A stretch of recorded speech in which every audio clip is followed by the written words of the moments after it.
بسم اللہ الرحمن الرحیم۔ ساتواں پارہ سورۃ انعام، بالکل آغاز سے پہلی آیت۔ اعوذ باللہ من الشیطان الرجیم، بسم اللہ الرحمن الرحیم۔ الحمد للہ الذی خلق السماوات والارض وجعل الظلمات والنور ثم الذین کفروا بربهم یعدلون۔ رب اشرح لی صدری ویسر لی امری واحلل عقدۃ من لسانی یفقهوا قولی۔ اللهم انفعنا بما علمتنا وعلمنا ما ينفعنا وزدنا علما۔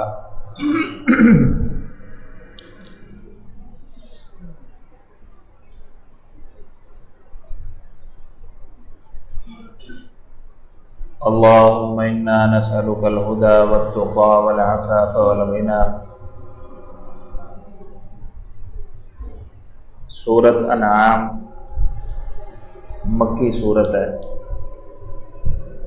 165 اس کی آیات ہیں۔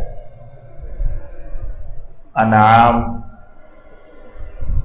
چوپایوں کو کہتے ہیں، 4 ٹانگوں والے جانور۔ تو اس میں اللہ رب العالمین نے بہیمۃ الانعام کا تذکرہ بھی کیا ہے، اس لیے اس کا نام سورۃ الانعام بھی ہے۔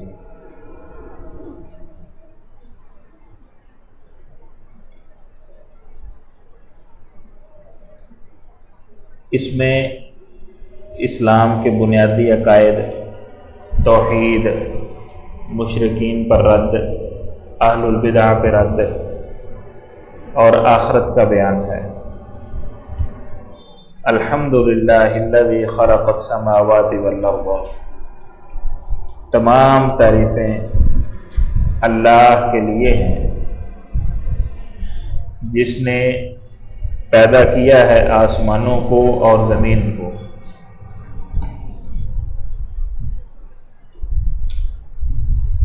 اللہ تعالیٰ نے 2 قسم کی چیزوں کا یہاں تذکرہ فرمایا ہے، ایک جوہر اور ایک عرض۔ جوہر میں آسمان اور زمین ہے، یعنی ان کا اپنا ایک الگ سے وجود ہے۔ زمین ہمیشہ زمین ہی رہتی ہے، آسمان نہیں بن جاتی، اور آسمان ہمیشہ آسمان ہی رہتا ہے، زمین نہیں بنتا۔ تو اس کو جوہر کہتے ہیں کہ جس کا ایک اپنا الگ وجود و حیثیت ہو۔ دوسری چیز ہے عرض، کہ جس کا اپنا الگ وجود نہیں ہوتا، کسی دوسری چیز کی وجہ سے وہ قائم ہوتی ہے، اور وہ آگے اللہ نے ذکر کیا وَجَعَلَ الظُّلُمَاتِ وَالنُّورَ، اور اس نے بنایا ہے اندھیروں کو اور روشنی کو، اندھیروں کو اور روشنی کو۔ اندھیرے اور روشنی یہ دونوں عرض ہیں، جوہر نہیں۔ اگر اس اندھیرے سے مراد رات کا اندھیرا لیا جائے تو وہ بھی کسی اور کی وجہ سے ہوتا ہے، سورج غائب ہو جاتا ہے، اندھیرا ہو جاتا ہے۔ دن کا اجالا ہے، دن کی روشنی ہے، تو وہ بھی کسی اور کی وجہ سے ہے۔ سورج طلوع ہونا شروع ہوتا ہے تو دن روشن ہو جاتا ہے۔ تو یہ دونوں عرض ہیں۔ اور اگر اس سے مراد کفر اور اسلام لیا جائے، گمراہیاں اور اسلام لیا جائے، تو پھر بھی کسی نہ کسی وجہ سے بندے کے اندر ایمان کی روشنی ہوتی ہے، کلمہ پڑھنے کی وجہ سے، انبیاء کی تعلیمات پہ عمل کرنے کی وجہ سے، عقیدہ توحید اختیار کرنے کی وجہ سے۔ اور گمراہیاں بھی انسان کے بد اعمال کی وجہ سے ہوتی۔ تو اللہ رب العالمین نے 2 چیزوں کا تذکرہ کیا ہے، جو خود اپنا الگ وجود رکھتی ہیں یا جو دوسروں کے ذریعے کائنات کے اندر قائم ہیں۔ تو اللہ رب العالمین نے یہ دونوں چیزوں کو ذکر کر کے فرمایا ہے کہ دنیا میں کوئی چیز جوہر ہو یا عرض ہو، وہ اللہ کی ہی بنائی ہوئی۔ اس کا خالق اللہ، جس نے بنایا ہے آسمانوں کو اور زمین کو، وجعل الظلمات والنور، اور اس نے بنایا ہے اندھیروں کو اور روشنی کو۔ ظلمات جمع ہے، نور الگ ہے، نور واحد ہے۔ کیوں؟ کیونکہ حق کا راستہ صرف ایک ہے، حق صرف ایک ہوتا ہے، دین صرف ایک ہے۔ دین 2 3 4 5 10 نہیں ہوتے، دین صرف ایک ہے، اللہ کا بتایا ہوا طریقہ، شریعت کا راستہ صرف ایک ہے، اسی لیے نور واحد ہے۔ آدم علیہ السلام سے لے کے آخری پیغمبر خاتم النبیین جناب محمد الرسول اللہ صلی اللہ علیہ وسلم تک دین اسلام ہی رہا۔ صراط مستقیم ایک ہی ہے، اس لیے نور مفرد ہی ذکر ہوا ہے، اور ظلمات جمع ہے کیونکہ گمراہیوں کے راستے بہت زیادہ ہیں، گمراہیوں کے راستے بہت زیادہ ہیں۔ بندے کے اپنے اعمال بھی، ماحول بھی، ماں باپ بھی بعض دفعہ گمراہی کا راستہ اولاد کو سکھاتے، بتاتے اور سمجھاتے ہیں اور اس پہ چلاتے ہیں اس کو، شیطان ہے۔ پھر گمراہیوں کی کئی ایک اقسام ہیں، کئی سلسلے ہیں، کفر ہے، شرک ہے، نفاق ہے، اور بڑی ساری چیزیں۔ تو اس لیے گمراہیاں چونکہ بہت زیادہ ہیں اور ہدایت صرف ایک ہے، اس لیے ظلمات جمع ہے اور نور مفرد ہے۔ یہ قرآن مجید میں اللہ نے ایسے ہی ان کو استعمال کیا ہے۔ ثم الذین کفروا، پھر وہ لوگ جنہوں نے کفر کیا، بربہم، اپنے رب کے ساتھ، یعدلون، کسی اور کو برابر ٹھہراتے ہیں۔ اللہ کہتے ہیں جوہر بھی میں نے پیدا کیے، عرض بھی میں نے پیدا کیے، جن کا اپنا الگ وجود ہے وہ بھی میری تخلیق ہیں، جن کا اپنا الگ وجود کوئی نہیں، کسی اور کی وجہ سے قائم ہے، وہ بھی میری تخلیق ہے، تو پھر میرے برابر کوئی شریک کیسے ہو سکتا ہے؟ جب ان کو بنانے میں کوئی میرا شریک نہیں ہے تو عبادت میں میرا شریک کوئی کیسے ہو سکتا ہے؟ تو اس سے پتہ چلتا ہے کہ جو لوگ اللہ کے ساتھ شرک کرتے ہیں، اللہ کے ساتھ کسی اور کو برابر سمجھتے ہیں، اس کے نام کی نظریں نیازیں چڑھاتے ہیں، منتیں مانتے ہیں، سجدے کرتے ہیں، اللہ کے برابر سمجھتے ہیں، وہ کفر کرتے ہیں۔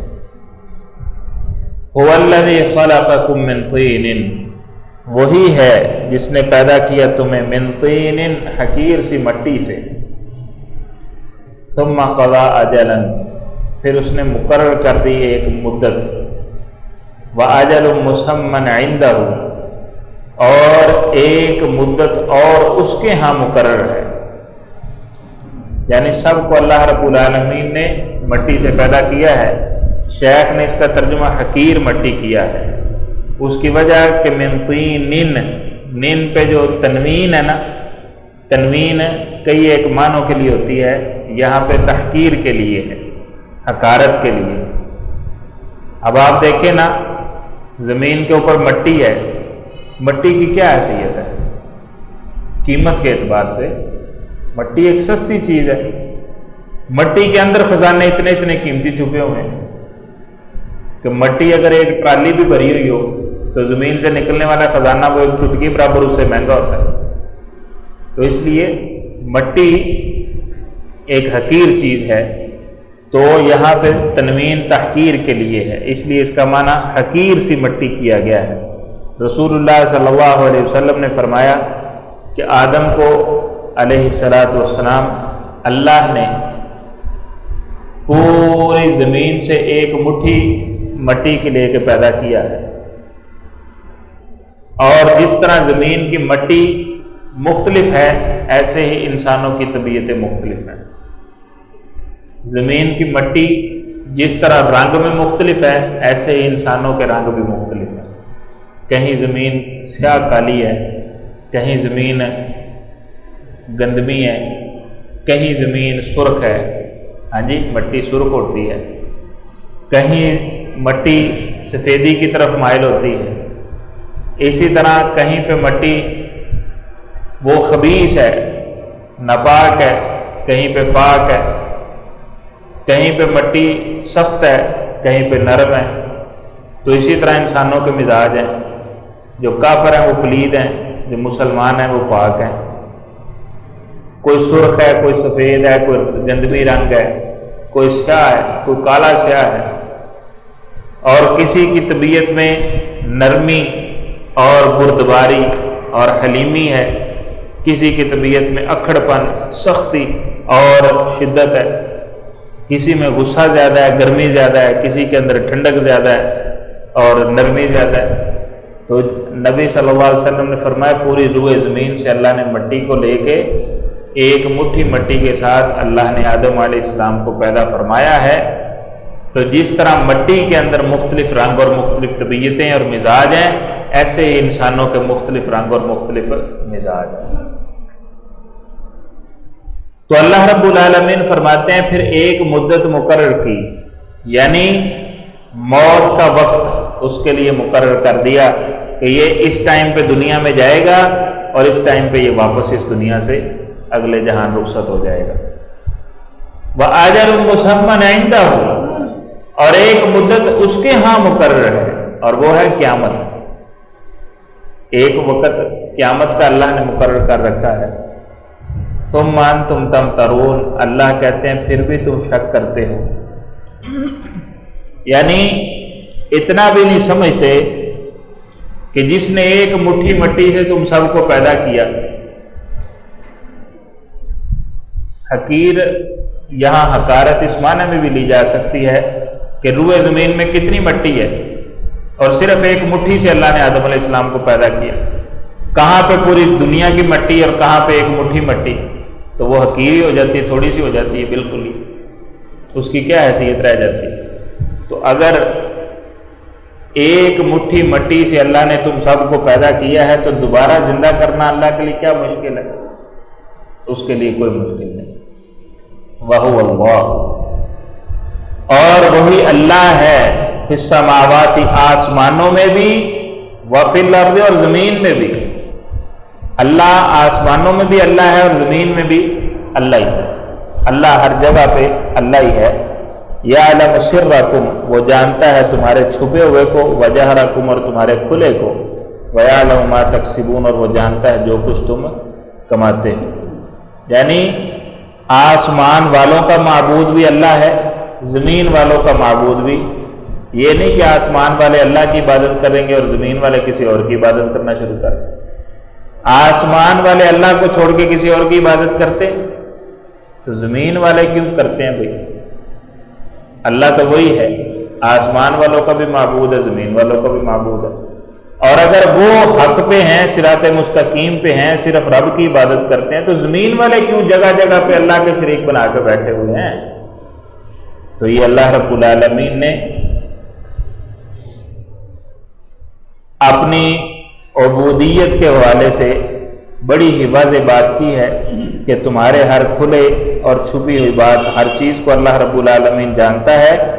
تو اس لیے یہ مت سمجھو کہ تم اللہ کی جگہ پہ کسی اور کو معبود بنا لو گے اور تم سمجھتے ہو کہ تم صحیح کر رہے ہو. وَمَا تَأْتِيهِم مِّنْ آيَةٍ مِّنْ آيَاتِ رَبِّهِمْ، اور نہیں آتی ان کے پاس کوئی بھی نشانی ان کے رب کی نشانیوں میں سے، إِلَّا كَانُوا عَنْهَا مُعْرِضِينَ، مگر وہ اس سے منہ پھیرنے والے ہوتے ہیں. یعنی جتنی بھی ان کے پاس نشانیاں آئیں انبیاء کے ذریعے، انبیاء کے معجزات کے ذریعے، اللہ کی کتابوں کے ذریعے، یہ ساری نشانیاں ہی تو ہیں. تو اللہ کہتے ہیں جب بھی کوئی نشانی آتی ہے یہ اس سے منہ پھیرنے والے ہوتے ہیں، اس کو مانتے نہیں. فَقَدْ كَذَّبُوا بِالْحَقِّ لَمَّا جَاءَهُمْ، بس تحقیق انہوں نے جھٹلایا ہے حق کو جب وہ ان کے پاس آیا ہے. فَسَوْفَ يَأْتِيهِمْ، بس ان قریب آئیں گے ان کے پاس، انباء، خبریں، ما ان کی کانوا بہ یستہزئون، جو ان کا مذاق اڑایا کرتے تھے. اللہ رب العالمین نے اس آیت کے اندر توحید اور آخرت کو بیان کرنے کے بعد تقلید کا باطل ہونا بھی ذکر کر دیا ہے. حق سے مراد اللہ کے رسول صلی اللہ علیہ وسلم اور آپ پر نازل ہونے والی شریعت اور کتاب ہے. کہ اللہ فرماتے ہیں جب حق ان کے پاس آ گیا ہے تو پھر اس کے باوجود بھی یہ استہزاء کر رہے ہیں، مذاق کر رہے ہیں اہل ایمان کو، تو ان مذاق کرنے والوں کی خبر عن قریب ان کے پاس پہنچ جائے گی۔ یہ چونکہ استہزاء کرنے والے تھے تو مسلمان پھر یہاں مکہ سے ہجرت کر کے مدینہ منتقل ہو گئے، اور استہزاء کرنے والوں کا پھر کیا بنا اس کی خبریں ہم تک بھی آ گئی اور اس وقت کے لوگوں کو بھی مل گئی۔ پہلے ان کو بدر میں مار پڑی، ہاں جی، غزوہ خندق میں ان کا بیڑا ہی غرق ہو گیا غزوہ احزاب کے اندر، اور پھر مدینہ کے جو یہودی تھے خیبر تک ان کا بھی صفایا ہو گیا۔ تو یہ ساری چیزیں دین کے ساتھ استہزاء کرنے والے جو تھے وہ مٹتے چلے گئے، حتیٰ کہ فتح مکہ کے موقع پہ مکہ سے نام و نشان تک اللہ نے ختم کروا دی۔ فتح مکہ ہوا، اگلے سال حج پہ نبی صلی اللہ علیہ وسلم نے 4 مہینے کی مہلت دے دی، جس کے پاس کوئی معاہدہ ہے اس کی مدت معاہدے تک، جس کے پاس کوئی معاہدہ نہیں اس کے پاس 4 مہینے ہیں، 4 مہینوں کے بعد یہاں پہ کوئی نظر نہ آئے، بالکل صفایا ہو۔ تو اللہ فرماتے فسوف یاتیہم انباء ما کانوا بہ یستہزئون، انہوں نے حق کو جھٹلایا ہے نا، تو ان استہزاء کرنے والوں کی خبریں عن قریب ان تک آ جائیں گی، اور ہم تک وہ پہنچی ہیں، صحابہ تک بھی پہنچی ہیں، اس دور کے لوگوں تک بھی پہنچی ہیں کہ استہزاء کرنے والوں کا یہ حال ہوا ہے دنیا میں، ان کو جوتے بھی پڑے ہیں، ذلت بھی انہوں نے اٹھائی ہے، قتل بھی ہوئے ہیں،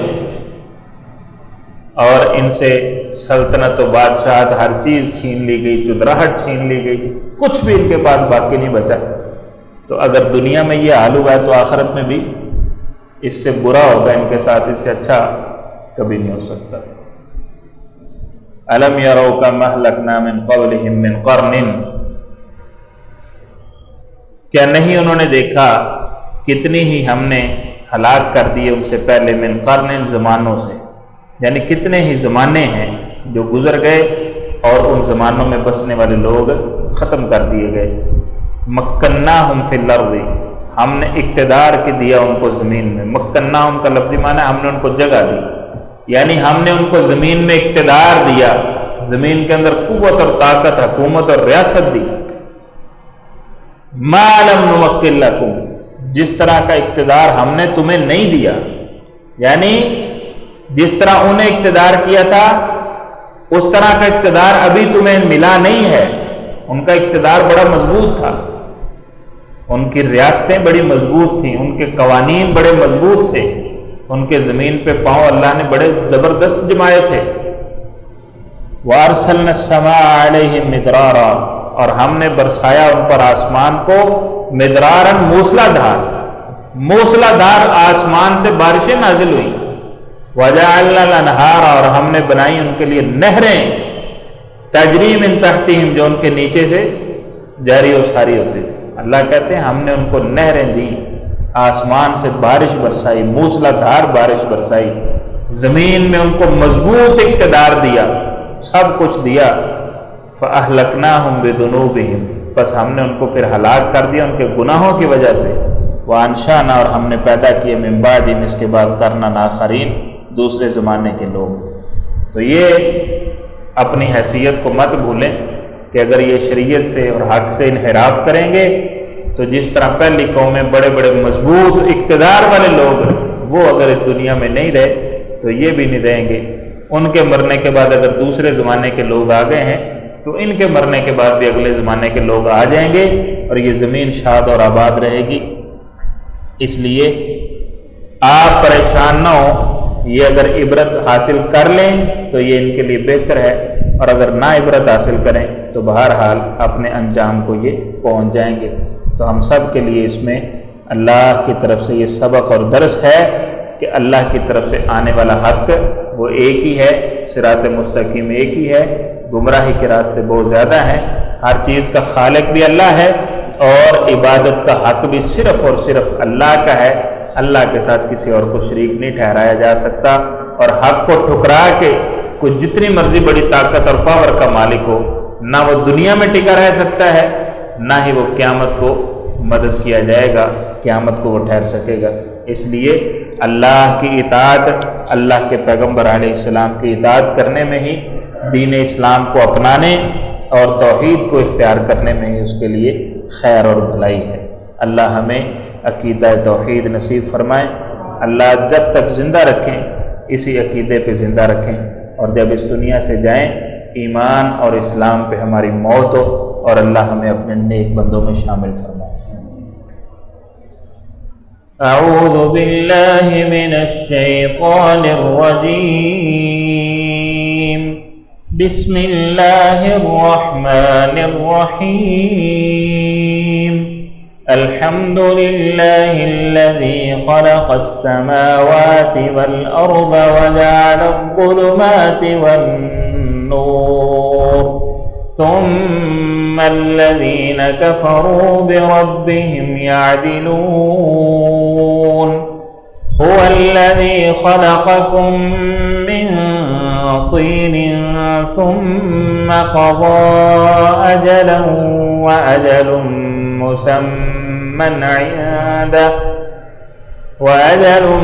مسمى عنده ثم أنتم تمترون، وهو الله في السماوات وفي الأرض يعلم سركم وجهركم ويعلم ما تكسبون، وما تأتيهم من آية من آيات ربهم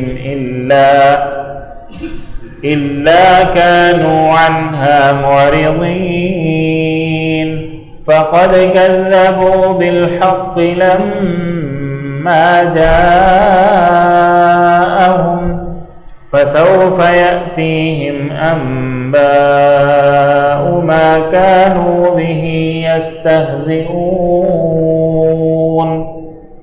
ألم يروا كم أهلكنا من قبلهم من قرن مكناهم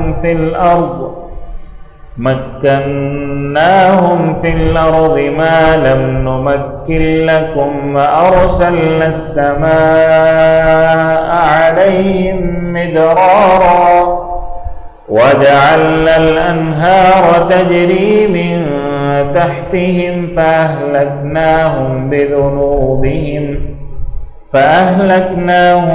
بذنوبهم وأنشأنا من بعدهم قرنا آخرين۔